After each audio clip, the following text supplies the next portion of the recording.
Y así iniciamos como todos los lunes a las 6 de la tarde. Este es su programa que se llama Septenarte. Idea y conducción, Gerardo Cruz Lara por esta su radio por internet, magiclatinosvegas.org, la otra cara de Sin City, desde Las Vegas, Nevada, para el mundo. Buenas tardes. ¿Qué tal? Muy buenas tardes. Pero antes, todo es mejor con pizza. Si usted quiere comer una rica pizza hecha por un argentino con el toque del sabor italiano, no puede dejar de ir a Fugaceta Pizza y Empanadas, que está en el 6135 West Sahara Avenue, Suite 2, Las Vegas, Nevada, 89146. Esto es Sahara y Jones. Hacer pedidos al 702-333-4795, atendido por el chef Fernando Esposato.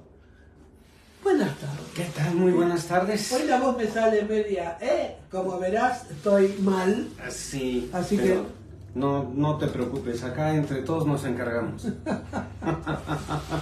Sí, pues sobre todo que traemos un tema temazo. que todos sabemos Temazo. mucho, ¿no? Porque temazo. es parte de nuestras vidas, todas estas películas, ¿no? De mi infancia. ¿Sí? De mi infancia. Sí, la época de oro.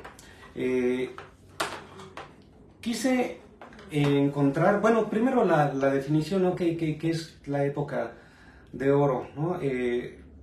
Es una época en la que el cine, en español particularmente el cine mexicano, tuvo un florecimiento de aproximadamente unos 20 años, de 1936 a 1956 aproximadamente. Y te digo, te voy a ser sincero, no encuentro cine hecho en otros lugares de habla hispana, pero no lo siento muy relacionado a este movimiento, o no sé si llamarle movimiento, o a este ciclo, no sé, porque pues esta época dorada tiene sus muy propias características, que bueno, es de lo que se trata el programa, vamos a estar platicando de eso, ¿no? Entonces, primero, los antecedentes, ¿qué fue y por qué se dio una época dorada en el cine, como dije, principalmente mexicano? Una de las razones fue la guerra, la Segunda Guerra Mundial.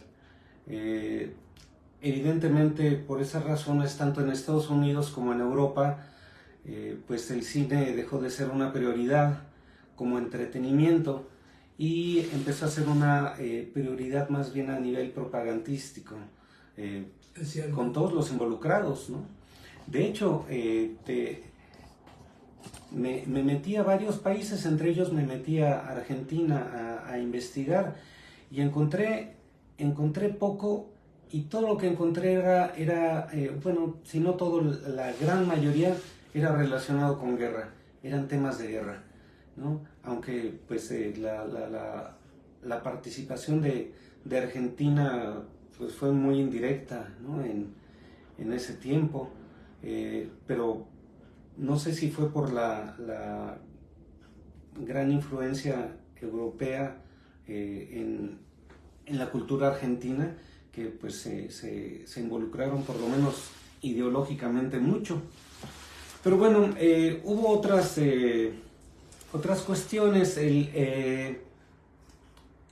Hollywood como negocio no podía perder todo lo que ya había ganado hasta ese entonces tuvo que buscar alternativas, pero no buscó alternativas creativas para ellos mismos, porque estaban muy comprometidos con la guerra, con utilizar toda su infraestructura, todo lo que Hollywood significaba en ese tiempo, que ya era mucho, que era muy grande y muy influyente, con todos los temas relacionados con la guerra. Macaria Ramírez Noyola dice: saludos. Saludos, ¿qué tal? Bienvenida a hablar de nuestro cine. Cierto, ella es mexicana. Sí. Bueno, digo, nuestro cine general. pudo haberse producido en México, pero nos Fue llegó para a el mundo, todos, fue para el ¿no? mundo. Nos llegó a todos los latinos, a todos los hispanos. Bueno, Hollywood necesitaba una alternativa de negocio, entonces encontró un buen socio en México, porque para ese entonces México ya estaba produciendo algunas cosas. Había hecho, por ejemplo, hay un antecedente de principalmente dos películas que fueron importantes antes de la época de oro. Una es Santa, basada en un libro importante en los principios del siglo XX en México, y La Mujer del Puerto. Son películas con temas más bien serios, más bien como drama. Fueron buenas películas, bien actuadas, pero sobre todo muy bien aceptadas. Descubrió tanto los empresarios mexicanos como los hollywoodenses, descubrieron que realmente había una clientela para un producto que se pudiera producir en México. Vendió Coco. Coco, ¿qué tal? Buenas. Bienvenida como siempre. Entonces, Estados Unidos empezó a invertir en México, invirtió en muchas cosas. Por ejemplo, no es casualidad que uno de los géneros no relacionados con la guerra que tuvo más fuerza durante la época antes de la guerra, como la posguerra, digamos unos 10, 12 años, fueron los westerns. Y se filmaron muchos en Durango, si no me equivoco. Exactamente. En Durango, México, el 80% de los westerns se filmaron allá. ¿Por qué? Porque era mucho más barato, porque era un ambiente muy similar, pues es básicamente la misma región, separada por una línea fronteriza imaginaria. Entonces, esa fue una de las razones. Además, por muchos costos de producción era muy barato hacer westerns. No fue así porque la gente dijera, sí, queremos vaqueros, sino fue un género un tanto impuesto, sino impuesto dirigido, ¿no? Por las necesidades que en ese tiempo tenía Hollywood. Entonces eso, como consecuencia, le vino a dar infraestructura a México, porque no todo se hizo en Durango, también se tuvieron que crear grandes estudios en México, y hubieron estudios grandes, ¿no? Los estudios Tepeyac fueron muy importantes en ese tiempo, los estudios San Ángel, así como dato curioso, lo que eran los estudios San Ángel, ya después cuando llegó la televisión se convirtió en lo que en ese entonces era Canal 8 de la familia O'Farrill, y la familia O'Farrill ya después se unió en sociedad con Televisa, y eso que ahora existe como Televisa San Ángel, donde se hacen la gran mayoría de las telenovelas mexicanas, es lo que inició antiguamente como estudios de cine en la época dorada, precisamente. Y pues los estudios por mucho más importantes, que son los estudios Churubusco, donde se hizo la enorme mayoría de las películas, sobre todo de las importantes de esta época de oro. Ahora, se le da un inicio en 1936, porque fue el año en el que se produjo la que es considerada la primera película de la época de oro, que es Allá en el Rancho Grande. Allá en el Rancho ¿sí? Grande. Que fue la primera realmente película con una temática que duró todo el tiempo de la época de oro, que es la comedia ranchera, que es una comedia generalmente de situaciones, ubicada en lugares rurales, por el centro de México principalmente, en el que se canta, se baila, hay romance, conflicto por ese romance y normalmente un final feliz, ¿no? Entonces ese género lo inicia allá en el Rancho Grande con un director muy importante, principalmente por esto, no solo por esta película sino por varias, que es Fernando de Fuentes. De hecho, no sé si todavía, pero una de las salas de la Cineteca Nacional se llama Fernando de Fuentes, como homenaje para este director.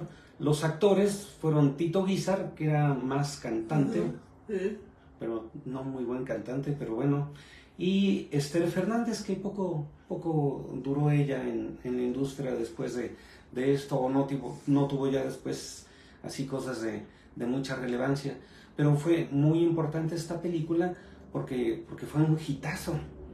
Fue, por lo menos en México, fue un gran hit comercial, ¿no? Entonces a Hollywood se le pararon las antenitas, se invirtió en estudios y empezó a invertir en producciones. Pero no solo se desarrolló una industria con respecto a lo técnico, sino también a lo humano. Porque a pesar de que los presupuestos en mucho eran estadounidenses, prácticamente toda la parte creativa era mexicana, los técnicos, los actores, los productores y mucha gente de Latinoamérica. Zaira Torres. Hola Zaira, buenas. Mucha gente de otros países de habla hispana empezó a llegar a México, ¿no? Entonces esos actores de otros lugares empezaron también a generar interés por sus coterráneos, ¿no? Entonces, aunque eran producciones hechas en México, empezaron a internacionalizarse mucho porque pues los temas, el idioma, toda la cultura latinoamericana pues es en sí no es precisamente igual, pues es más o menos relacionable, ¿no? La de todos los países latinos. Entonces, pues se fue ampliando todo esto, ¿no? Porque el fenómeno de la época de oro se da a nivel producción principalmente por mucho en México, pero a nivel audiencia fue prácticamente en cualquier país de habla hispana. Donde mi abuela veía todas esas películas de la época de oro en Argentina. Sí.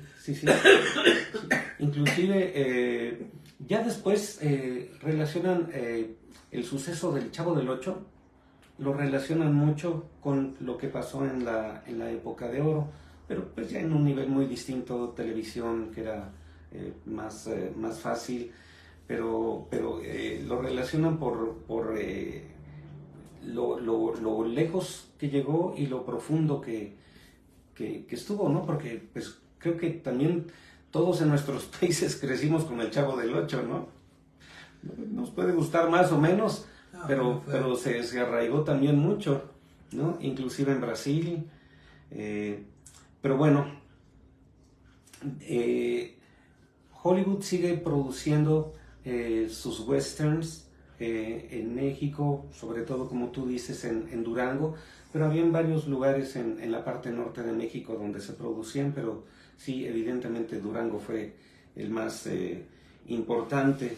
La guerra seguía y las producciones que se venían haciendo en Francia, Italia, España, eran muy diversas porque eran hasta antes de la guerra eran las tres productoras de cine más importantes junto con Inglaterra, ¿no? Pero al llegar la guerra, pues Francia está de un lado, Italia está del otro, España como que no sabe para dónde irse, y eso se refleja en el cine, ¿no? Entonces el cine que estuvieron produciendo también en Europa tuvo audiencias muy limitadas y se vio muy reducido por eso. Empieza ya la gran época de oro, ya con las grandes películas, los grandes temas, con una película que se llama Flor Silvestre en 1943, justo a mitad de la guerra. Esta película fue muy importante, muy trascendente, porque ya era un cine más serio, más enfocado al arte, y sobre todo se inició una colaboración de un grupo que aportó muchísimo para el cine, que es el director el Indio Fernández, Emilio el Indio Fernández, con un extraordinario fotógrafo que se llamó Gabriel Figueroa. Este fotógrafo, Gabriel Figueroa, se caracterizaba por sus nubes, ¿no? Muchas de sus tomas eran de abajo hacia arriba para poder captar, y le daba un sentido dramático muy especial, obviamente en blanco y negro por la época, pero fue un fotógrafo muy galardonado en el cine internacional, muy reconocido, e inclusive la cinematografía rusa a nosotros como occidentales no nos llega tanto, por lo menos en esos tiempos no llegaba tanto, pero fue una de las cinematografías que se desarrolla más en el aspecto artístico. Entonces, una de las materias en la universidad, en ese entonces de Leningrado, que era la más importante, era Gabriel Figueroa. Era una materia para los fotógrafos de cine, ¿no? Eso es decir mucho. Después también hubo un guionista que fue muy importante, Mauricio Magdaleno. También la gran mayoría de las grandes obras del Indio Fernández son sobre un guión de Magdaleno, ¿no? Y también formó un grupo de actores, que en este caso en Flor Silvestre fueron Pedro Armendáriz, súper conocido para todos, y esta película también significó el regreso a México de Dolores del Río, después de haber hecho una gran carrera en Hollywood. Sí, acá en Estados Unidos. Esta película marcó época por muchas cosas, por el sentido artístico tanto del guión como de la fotografía, como de la dirección en general en sí. Fue galardonada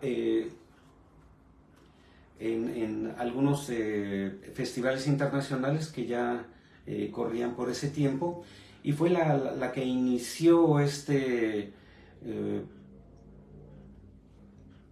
culto, digamos, que inició el cine mexicano, culto ya más serio, ya no como comedia y algo más ligero, a los temas rurales, ¿no? Que se glorificaron mucho durante esa época, ¿no? Que fue lo máximo en los temas de la época de oro.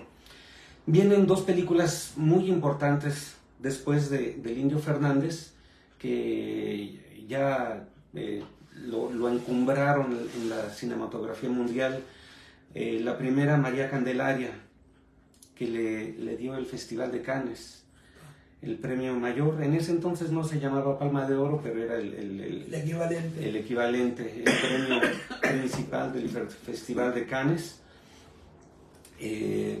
Fue la primera película en español que recibió eso, y bueno, por supuesto la primera latinoamericana, hispanoamericana. Después vino La Perla, también en este caso con otra actriz también del grupo infaltable, que no tuvo la proyección que tuvieron otras, quizás porque no era tan bonita como las otras, que fue Columba Domínguez. Pero como actriz era espléndida. Columba Domínguez era muy buena actriz.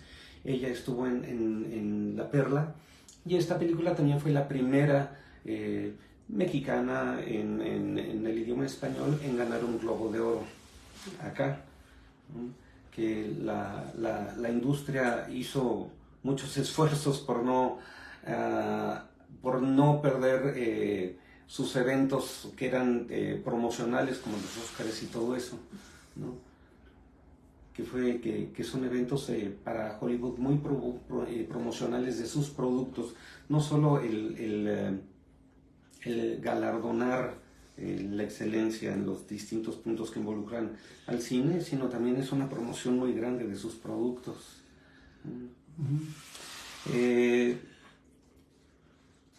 También una cosa importante en la época de oro, y esto creo yo que sí fue mucho por influencia de Hollywood, es que se trató de manejar el mismo que le llaman Star System de Hollywood, que los actores y actrices eran idolatrados, ¿no? que inició un poco sin querer con Valentino, ¿no? Pero Valentino sin duda fue el que sentó las bases para el Star System que después siguió y que sigue vigente en Hollywood, en el cine estadounidense.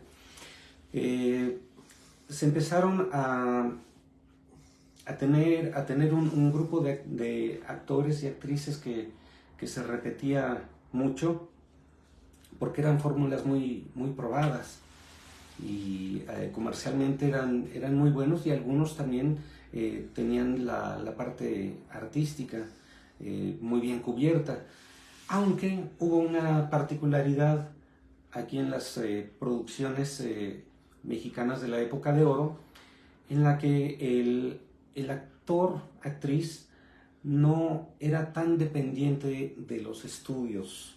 En Hollywood, los estudios controlaban completamente las carreras de sus estrellas y podían quitar y poner como ellos quisieran. Los contratos que se hicieron por las leyes mexicanas no podían ser como los de acá, porque las leyes eran distintas.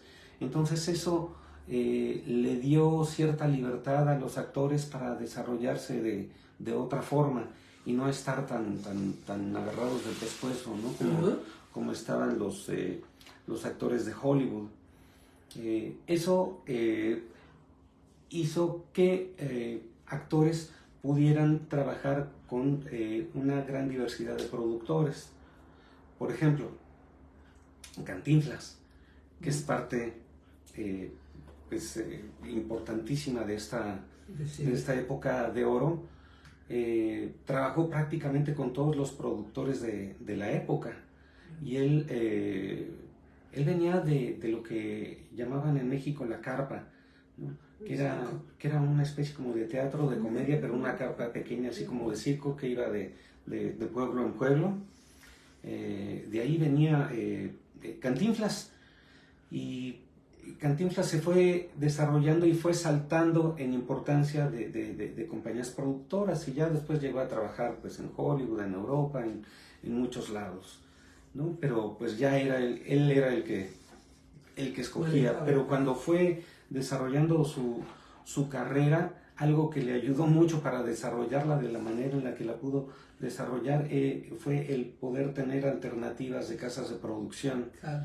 Porque él le gustaba mucho intervenir en los guiones y en los temas de sus películas, y habían productoras un poco más condescendientes con eso, otras que eran más grandes y querían ejercer más control en todo eso, en temáticas y en todo. Entonces eso le dio a muchos artistas mexicanos una libertad que los de Hollywood yo creo que hasta la fecha no tienen.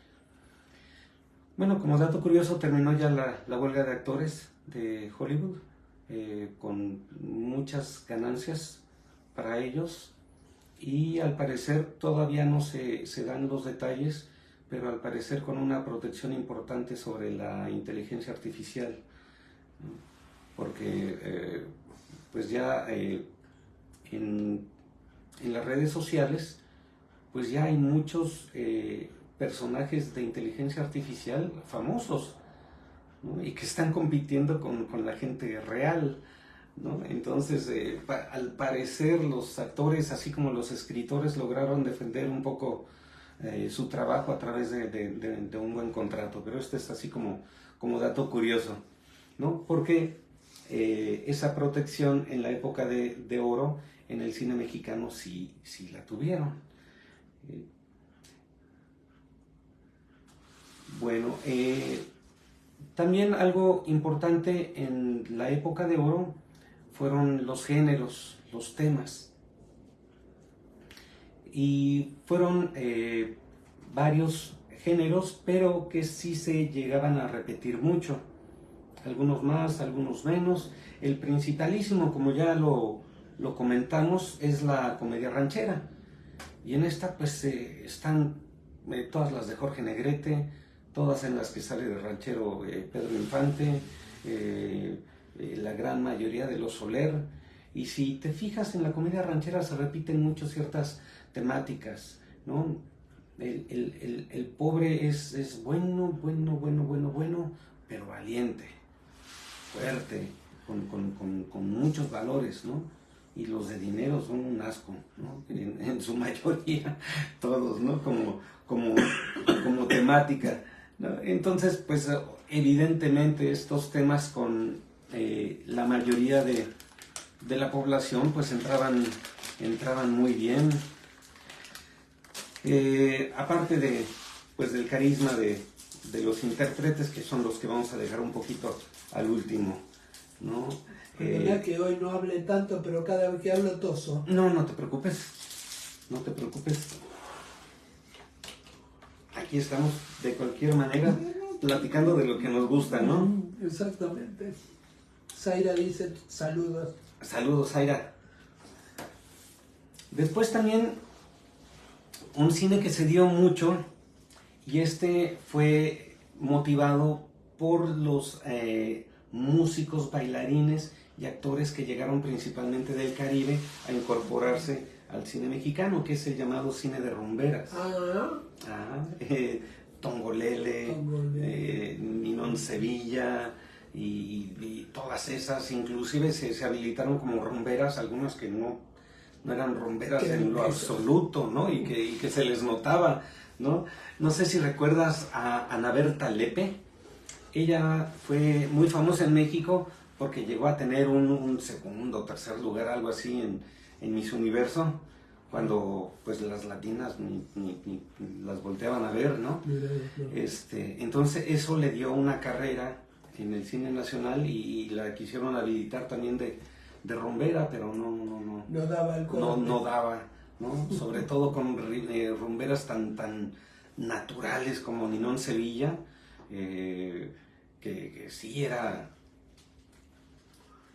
no sé cómo llamarlo, pero era como una bomba Ninón Sevilla, ¿no? Le podía a uno gustar la música y todo eso, pero la expresividad corporal al bailar de Ninón Sevilla era una bomba, sobre todo para la época, ¿no? Bueno, yo pongo más a Ninón Sevilla porque es de la que más referencia tengo, la que más vi, pero pues no fue la única, hubieron muchas más. Lilia Prado también hizo algo de rumbera, pero se le identifica también más por algunas otras cosas que hizo. También el llamado cine negro, que es básicamente cine de gángsters, a la usanza del cine de Hollywood de la preguerra. Sintieron que todavía había público para esos temas y era la alternativa urbana para la comedia ranchera, ¿no? Pero era un cine más situado en cine, digamos, de acción, ¿no? Para la época, ¿no? Entonces hicieron muchas películas de gángsters en ese tiempo, y se dio uno que para mí es un fenómeno inaudito, y es un director que todavía para mucha gente es inclasificable, que se llama Juan Orol. Juan Orol fue un director y se especializó en en películas de gángsters. Pero para que entiendas cuál es lo raro, una de las cosas raras de este director, una de sus películas más importantes fue Gángsters contra Charros. ¿Te imaginas esa combinación? Es inverosímil, ¿no? Y la película lo es, ¿no? Y todo el cine de Juan Orol es inverosímil, ¿no? Y hay una toma que a mí me gusta mucho y que creo que define mucho lo que fue el cine de Juan Orol. Es, en un principio sale un paneo de una parte de la Ciudad de México. El paneo es cuando la cámara hace esto, ¿no? Entonces está haciendo un paneo de una parte de la Ciudad de México y llega a un edificio muy conocido en la Ciudad de México, sobre todo en aquel entonces, que es el edificio del Frontón México. Y tiene un letrero largo así de toda la fachada, de arriba abajo, que dice Frontón México. Y se ve perfectamente claro en la toma del paneo que dice el anuncio Frontón México, ¿no? Y en la parte de abajo y con el locutor dice Chicago, 1935. ¿No? Entonces, Juan Orol tenía esas cosas. Entonces, él siempre quiso manejar con misterio eso. Yo creo que no le importaba, que le valían esas cosas y que lo hacía al ahí se va, ¿no? Y que en su cabeza hacían conexión las cosas, pero muchos lo tratan de quizás surrealista y de qué es lo que nos está queriendo decir aquí, ¿no? Que quieren escarbar necesariamente en donde no hay, ¿no? Pero bueno, el haber suscitado eso es un mérito muy grande, ¿no? Yo, todas las películas de Orol que he visto me dan todas la misma sensación, así de que sí, vamos a poner esto y vamos a poner aquello y ponle, quítale, sí, no importa. Siempre me quedo con... Desestructurada. Ajá, sí, pero se volvió un fenómeno y un fenómeno de estudio que todavía en la actualidad se sigue estudiando Juan Orol como un fenómeno distinto, ¿no?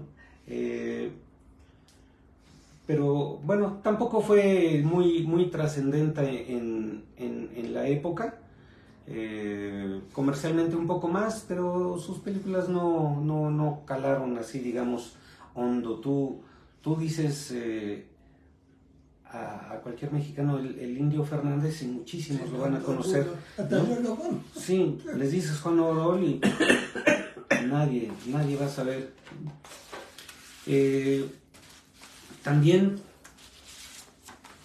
en 1952-53 se da la primera película de cine de luchadores, que están íntimamente ligadas al cine de terror que se empezó a hacer, que también es en la última parte de la época de oro que se da el cine de luchadores, ya pues con El Santo como principal figura, Blue Demon también, Mil Máscaras, pero principalísimamente El Santo, ¿no? Que es... hay una especie de como de esas bromas en serio, ¿no? Que dicen los mexicanos, ¿no? Que los tres grandes símbolos para el mexicano son la bandera, la Virgen de Guadalupe y el Santo, ¿no? De esas bromas en serio, lo que sí es que la lucha y el Santo como principal figura de la lucha trascendió culturalmente en México de una forma muy fuerte. Las luchas son algo mucho más allá que un deporte, ¿no? No sé si podría ser un equivalente en Argentina al fútbol con ustedes, con los brasileños, que es mucho más que un deporte, ¿no? Uno puede ver la trascendencia social que tiene el fútbol en Argentina, ¿no? Pues no sé si sean equivalentes, pero la lucha en México es algo que culturalmente nos amarra mucho, ¿no? Sobre todo en los estratos más populares, es algo que está muy arraigado, y esta parte de la época de oro del cine mexicano ayudó en gran parte a hacerlo de esta manera. También los luchadores empezaron a ser nuestra alternativa a James Bond. El Santo eh, era un caballero muy respetuoso, no era el playboy que es James Bond. No, el santo era muy respetuoso, aunque nunca se maneja así. Él siempre se manejó como si fuera un jefe de familia, como si tuviera una familia a la cual respetar, ¿no? Pero su personaje de película siempre se manejó así, ¿no? Entonces estaba rodeado de las mujeres más bellas, eran sus ayudantes o sus cómplices o lo que fuera, estaban toda la película en él, en papeles importantes y todo eso, pero nunca había una relación más allá de lo estrictamente profesional que estaban haciendo en la película. Pero sí era un equivalente a James Bond en cuanto a que tenía carros deportivos, tenía todos los recursos, era inmaculadamente bueno en cuanto a valores, ¿no? Todos los valores buenos los englobaba el santo, principalmente. También la lucha empezó a tener mucho auge, sobre todo en el centro de México. Y pues tú sabes, en la lucha es muy importante el bien y el mal, ¿no? El técnico contra ¿cómo les llaman? Los rudos, ¿no? Los técnicos contra los rudos. Entonces habían varios rudos en ese entonces que ingresaron al cine y obviamente eran los villanos de las películas de luchadores. Y algunos luchadores en su carrera profesional como luchadores cambiaban de bando y los guiones de las películas también los cambiaban de bando conforme ellos iban cambiando. Por ejemplo, Santo y Blue Demon hicieron varias películas, sobre todo en el género de horror. Pero empezaron como contrincantes, ¿no? Y ya después el Blue Demon, que era rudo, en un principio se convirtió en técnico y ya fue como Batman y Robin, ¿no? Santo y Blue Demon. Las películas las ve uno ahora y pues son de mucha risa, ¿no? Pero son enormemente entretenidas las películas de luchadores de esa época. Por lo menos a mí me siguen pareciendo muy entretenidas, tomándolas como lo que son, ¿no? Es como ver las antiguas películas de Godzilla, Claro. ¿no? Que se ve un hombre en un disfraz de plástico de hule, se ve perfectamente, ¿no? Pero eso tiene su encanto, su nostalgia, ¿no? Es bonito verlo. Y el cine de luchadores fue un poco ya la última parte de la época dorada del cine mexicano, porque ya empezaron a cambiar las cosas. Evidentemente la guerra terminó en el 45, pero pues la época de posguerra también fue muy dura. Y aunque la industria cinematográfica en Hollywood tenía muchos recursos, siguió muy vigente, pero sus audiencias tardaron más tiempo en recuperarse para hacer los llenos y los sucesos comerciales que eran las películas antes de la guerra. Entonces tardó un poquito, como hasta los 50, en recuperarse plenamente Hollywood, y pues empezó a tomar sus presupuestos para ellos, porque ya cuando se empezaron a hacer películas de gángsters, de luchadores y todo eso, ya los presupuestos norteamericanos no eran tan importantes, ¿no? Y por eso también hubo mucha libertad de temáticas en la época dorada, porque los grandes presupuestos iniciales ya después ya no fueron tan importantes, porque la misma industria mexicana iba produciendo sus propias cosas con un éxito suficiente como para poder reinvertir en sí misma. Entonces fue una época única en muchos sentidos, porque digamos, si no hubiera habido la situación de la guerra, no hubiéramos seguramente tenido algunos de los grandes actores, directores, en fin, gente de cine que se dio en la época de oro, que no hubieran tenido la oportunidad de hacer lo que hicieron, ¿no? Y de trascender de la forma en la que lo hicieron. Igualmente en Europa, al terminar la guerra, pues se fue, empezó obviamente más lenta, de una manera más lenta, la recuperación de la industria cinematográfica, pero también Europa algo que nunca trató de dejar fue los festivales, ¿no?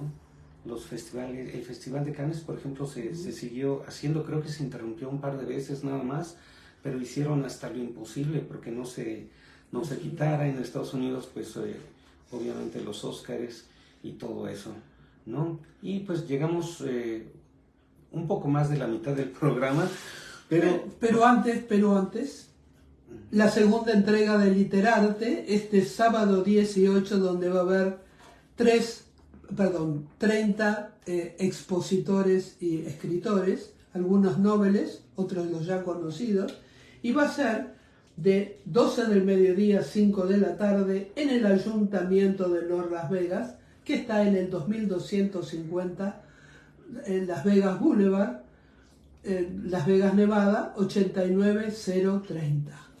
Sí, pues Literarte es... les recomendamos mucho que vayan, que participen, que conozcan a quienes están haciendo cultura, están escribiendo aquí de su propia gente, en su idioma.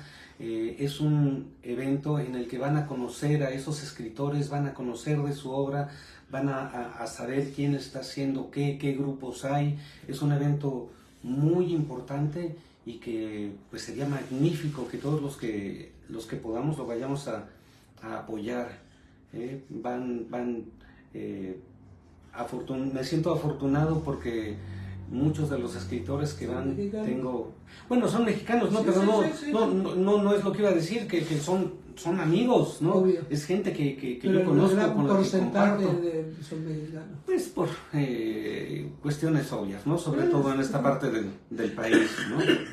Estamos muy concienzudamente recuperando el territorio. Totalmente, estoy de acuerdo. Llegamos a la sección de estrenos. Y en esta ocasión no me voy a ir a estrenos en las salas de cine, sino a un estreno que se dio en Netflix. La película se llama The Killer. Ah, mira.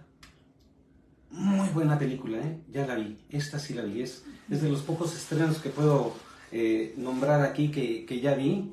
Sí. Me gustó mucho esa película. Está muy bien hecha, está muy bien estructurada, con un personaje principal muy atractivo y que tiene una secuencia dramática y emocional muy interesante dentro de su carácter. Es, el nombre dice mucho, ¿no?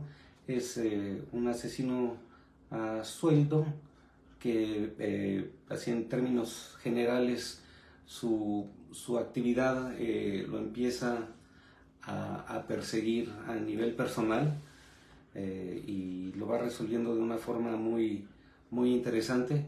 Una película muy bien hecha, muy bien producida, muy bien dirigida, muy bien actuada. Hace tiempo que no veía una película, sobre todo en estas plataformas, que sintiera yo tan completa, ¿no? No me volvió loco tampoco, así de la mejor película que he visto en los últimos 3 siglos, cosas así, pero sí definitivamente una muy buena película que creo que sí a quienes les gusta el cine de acción y de intriga les va a interesar mucho verla. Es una buena película y pueden verla en la comodidad de su casa, quienes tengan Netflix. Una buena película, muy bien hecha, de los buenos productos de Netflix. Sí. Y bueno, mi intención ya, después de la historia, de la época de oro, antecedentes y todo eso, ya mi idea, ya para finalizar el programa, era ya más hablar de la cosa disfrutable que tenemos de cuando nos ponemos a hablar de películas y todo eso, ¿no? Por ejemplo, en la época de oro para un mexicano es inevitable hablar de Pedro Infante, sería un sacrilegio no hablar de Pedro Infante. Fue tan fuerte Pedro Infante para México y lo sigue siendo todavía. Todavía, ¿no? A mí me siguen gustando las películas de él cada vez que la pasan. No, y es increíble cómo generación tras generación tras generación tras generación. Como las de Cantinflas, sí, para fechas patrias o cosas así. Sí. Siguen consumiendo a Pedro Infante de una manera increíble. O sea, como si estuviera vivo. Sí, como si estuviera vivo. Sigue siendo una figura cultural muy fuerte en México, y sé que también en muchos lugares. No sé de qué película se acordarán más afuera de Pedro Infante, pero las primeras fueron mucho de comedia ranchera, ¿no? Las que hizo con Jorge Negrete, en sus duelos ahí cantando, ¿no? Y Jorge Negrete era un actor de un solo personaje, era siempre Jorge Negrete, ¿no? Y era el que era muy seguro de sí mismo, un tanto sobrado, muy controlador de las situaciones, y Pedro Infante era el pícaro, el que sabía por dónde meterse, ¿no? El que no hacía todo necesariamente derecho, pero que generaba muchas simpatías. Esos eran sus personajes. Ya después empezó a hacer otro tipo de personajes, y uno de los personajes que más recordamos es el de Pepe el Toro, ¿no? Con la trilogía de Nosotros los pobres, ustedes los ricos y Pepe el Toro. Y generó una de las escenas más recordadas en México, que es la muerte del Torito, que es su hijo, que se incendia la casa y el niño está dentro. Entonces él se mete y lo logra sacar, pero el niño ya estaba quemado. Nunca se ve al niño, ¿no? Porque lo saca envuelto, ¿no? Pero pues se encierra en su cuarto, y esa escena es desgarradora, ¿no? Los mexicanos somos muy dados al melodrama, ¿no? Se nos da mucho y muy bien, ¿no? Entonces, esa escena quizás para gente de otras culturas sea exagerada, ¿no? Porque es muy, muy, muy dramática, es una escena dramáticamente muy, muy fuerte, ¿no? Pero yo creo que no hay mexicano que no haya llorado con esa escena. Es una escena que todos recuerdan. Y esa trilogía de películas la citó también otro director que fue muy importante en la época de oro, que es Ismael Rodríguez, que es, creo yo, el director con el que trabajó más Pedro Infante. Dice Zaira Torres, dice impactante escena la de la muerte del Torito. Sí, es una... ¿Tú la viste? Vela, no sé qué impacto te dice una trilogía dolorosa. Sí. Lo voy a mirar. Sí, la de Nosotros los pobres que es la primera. Pues sí es dolorosa, pero siento yo que la sensación cuando uno termina de verla es esperanza, ¿no? Ya la segunda es una desolación, y la tercera sigue no al mismo nivel de la segunda, pero sigue de una manera también muy, muy fuerte, ¿no? Se dieron, voy a nombrar algunos actores porque no quiero quedarme con ninguno en la lista, y que nos van a traer recuerdos a a todos, ¿no? Por ejemplo, Arturo de Córdoba. Arturo de ¿no? Córdoba, mi papá era parecido a Arturo de Córdoba. Sí, es que era todo un señor. Un señor muy bien parecido, y esa voz de Arturo de Córdoba. Esa voz, no he escuchado a nadie hablar así, ¿no? Es de mis actores más admirados, Arturo de Córdoba, y bueno, si te fijas en el flyer que hice, sí, con la cara de Arturo de Córdoba. ¿Ella quién es? Katy Jurado. Katy Jurado, no me podía acordar quién era ella. Sí, es Katy Jurado. Katy Jurado. Me gustó mucho la fotografía. Hermosa, ¿no? Sí, hermosa. sí. Y bueno, Arturo de Córdoba, un actorazo. Abel Salazar, el mismo Agustín Lara, que era compositor. Ahí en el cine mexicano de la época de oro se combinó mucho la música con el cine, ¿no? La música fue imprescindible en el cine de la época de oro. Blanquestela Pavón, que era la chorreada, era la pareja de Pedro Infante en esta trilogía. Cantinflas, Clavillazo, Elsa Aguirre, que era una belleza, Chachita, Tintán también. Ay, me encantaba Tintán. Sí. En esta radio tuvimos al hijo, a Carlos. ¿Oh, sí? Varias veces. Oh, qué bien. No, Tintán fue un suceso porque era el urbano, ¿no? Porque Cantinflas no se a pesar de que era más urbano, no fue el cómico urbano para nosotros. Ese fue él. Y también se caracterizó como Pachuco. Ajá. Entonces también le llegó muchísimo a la comunidad mexicoamericana, claro.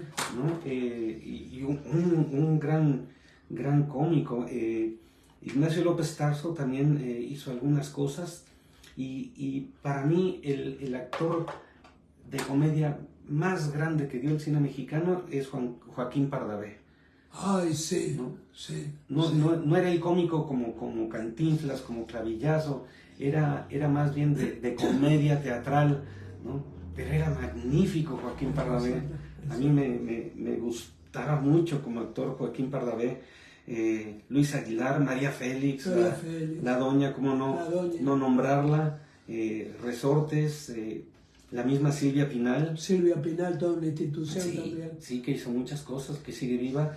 La abuelita de todos los mexicanos, Sara García. Sara García. Sí, la abuelita de todos, sin duda.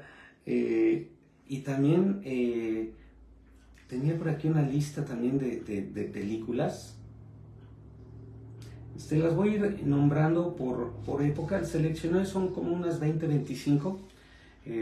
Algunas son más conocidas que otras, pero van por año. Iniciamos en el 39 con Juan Sin Miedo, Ahí está el detalle, Doña Bárbara con María Félix, María Candelaria del Indio Fernández, Cuando lloran los valientes, La niña de mis ojos, Los tres García de Pedro Infante, Enamorada también del Indio, Gangsters contra Charros, que ya platicamos un poquito de ella, Gran Casino, La Perla, una película hermosísima del Indio, Los tres Huastecos, otra de Pedro Infante, Nosotros los pobres, parte de la trilogía, Una familia de tantas, Angelitos negros, Doña Diabla, Aventurera, que quizás sea la película más importante. Se nos acaba el tiempo. Ajá. El Rey del Barrio, Los olvidados de Luis Buñuel, que bueno, él era español, pero hizo algunas películas de producción mexicana. Él también de Buñuel con Arturo de Córdoba, Tizoc, la última película de Pedro Infante. En fin, nos podríamos llevar aquí un buen rato hablando de lo que es para nosotros, son para nosotros las películas de la época de oro, y todos vamos a tener alguna película entrañable de esa época. Seguro. Y antes de despedirnos, todo es mejor con pizza. Fugaceta, pizza y empanadas. Si usted quiere probar la mejor pizza argentina con esa salsa italiana, tiene que ir a Fugaceta, pizza y empanadas. Y está en el 6135 West Sahara Avenue, Suite 2, Las Vegas, Nevada, 89146, Sahara y Jones, 702-333-4795, atendida por su dueño, el chef Fernando Esposato. Y así nos despedimos hasta el próximo lunes a las 6 de la tarde en este su programa que se llama Septenarte. Idea y conducción Gerardo Cruz Lara, por esta su radio por internet magiclatinosvegas.org, la otra cara de Sin City, desde Las Vegas, Nevada, para el mundo. La perla basada en el libro del mismo nombre de John Steinbeck.